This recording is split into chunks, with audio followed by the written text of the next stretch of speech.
Ngayon pong bisperas ng Chinese New Year, kabi-kabila na ang pagbibenta ng mga pinaniniwalaang pampaswerte. Pati na yung paghahanda sa selebrasyon sa Binondo sa Maynila. At may ulat on the spot si Manny Vargas ng Super Radio DZBB. Manny? Yes, Connie, maagang ang pumwesto ang mga nagtitinda sa kahabaan ng Ongpin ngayong bisperas ng Chinese New Year. Ito ay para samantalahin ang pagdating ng mga maagang mabamasyal sa Binondo. Kasama sa mga inilatag na paninda sa mga bangketa ay mga pinaniniwalaang pampaswerteng prutas tulad ng pinya at dalanda na nasa 70 pesos kada isa.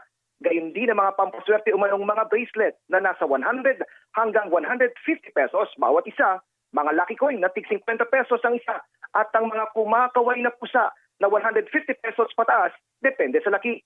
Nagkalat rin ang mga tauhan ng Manila Police District sa Binondo para magbigay ng seguridad. Samantala, kanina alas 5:30 ng umaga, isinara sa mga motorista ang magkabilang direksyon ng Binondo Intramuros Bridge. Ito ay para sa paghahanda sa gagamiting paputok para sa fireworks display mamayang hating gabi. Inaasahang daragsa ang mga manonood dito sa Pasig River Esplanade, gayon din sa Jones Bridge na isasara naman mamayang alas 9 ng gabi. Connie? Maraming salamat, Manny Vargas ng Super Radio DZBB.